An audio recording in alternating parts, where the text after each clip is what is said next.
చూడండి ఫ్రెండ్స్, ఇదైతే ఖర్జూరాలతో మొక్కజొన్న పిండితో చేసిన పతాయిలు అన్నమాట. తామర్ పతాయిలు అంటారు. ఇదైతే నేను పక్కింటి వాళ్ళకైతే ఈయనైతే పోతున్నానండి. బయట ఇదైతే బయట అండి.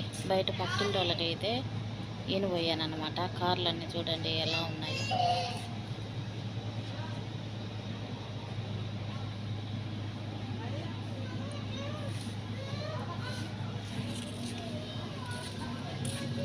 చూడండి ఫ్రెండ్స్, బిర్యానీలోకి అయితే నేను ఒక టమాటా ఇలా కోవేటి వాళ్ళ బిర్యానీలోకి టమాటా అయితే బేల్సిందేనండి. ఒక టమాటా కట్ చేసుకున్నాను. అలాగని పెరుగు అనమాట.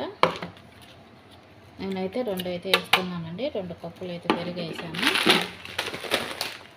ఇవి అయితే నూనెలో వేపుకున్న ఉల్లిపాయ ముక్కలు అనమాట.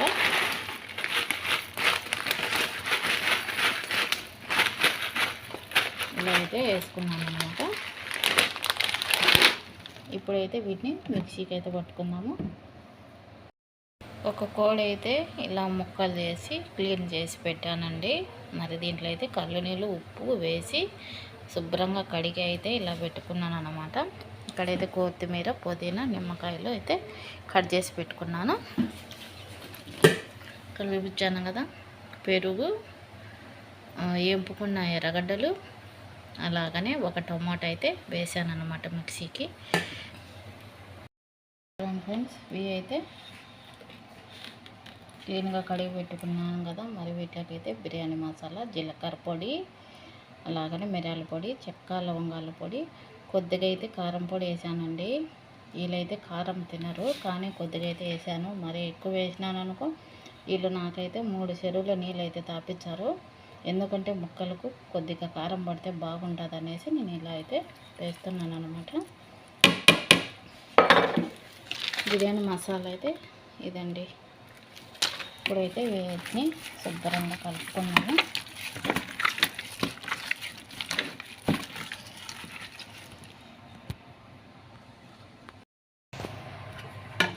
వేడి చేసిన ఆయిల్లో అయితే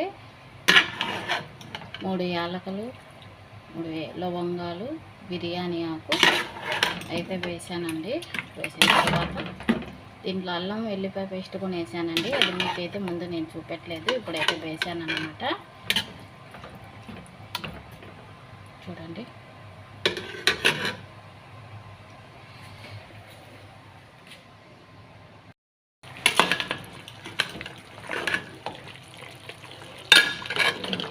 చూడండి చికెన్ అయితే ఉడికిపోయింది అన్నమాట.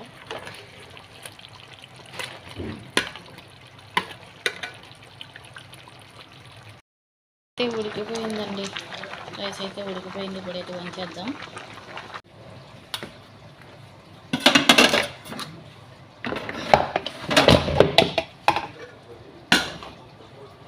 ఇప్పుడైతే రైస్ అయితే వేసుకున్నాము.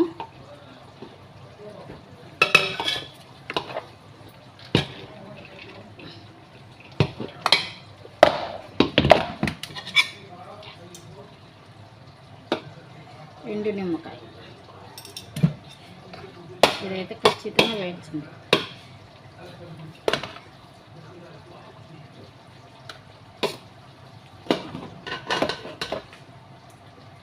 చికెన్ ముక్క,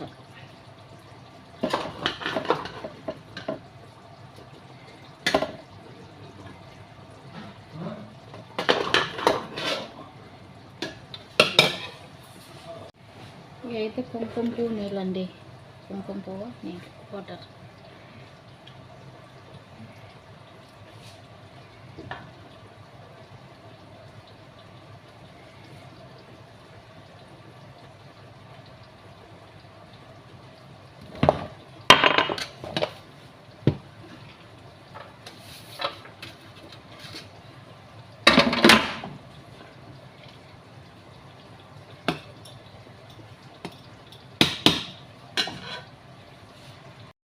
చికెన్ బిర్యానీ నైట్.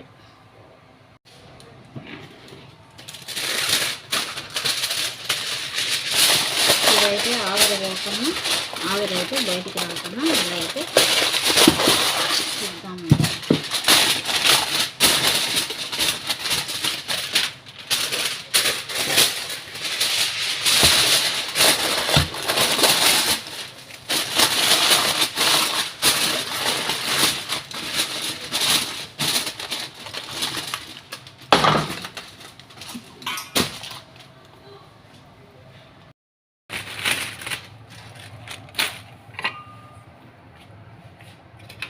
బిర్యానీ అయితే రెడీ అండి. చూడండి ఎలా ఉందో, బిర్యానీ పొగలు వేస్తుందన్నమాట. చాలా బాగుంది కదా. నైట్ కూడా ఇలా వంటలు అయితే వండాల్సిందేనండి నేను.